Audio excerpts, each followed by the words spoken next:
ما تيجي اقول لكم على فكرة حلوة ازاي ننضف بيها المطحنة. دلوقتي انا هطحن شوية من الفلفل الاسمر، بحط عليهم شوية من الملح عشان خاطر يساعدوا معايا المطحنة انها تشتغل. هوريكم شكل المطحنة ايه قبل وبعد النظافة.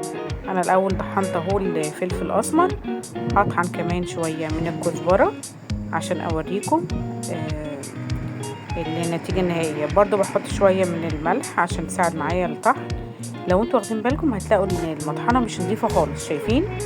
هجيب بقى منديل واقطعه واحطه، يا اما حتة جرايد، اي حاجة، ورق، اللي انتوا عايزينه، وببدأ ان انا اشغل عليه المطحنة.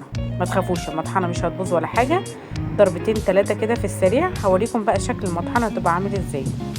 بصوا، انا دلوقتي اهو بطلع معاكم من المناديل، وهوريكم لما اطلعها اهي هيبقى شكلها عامل ازاي.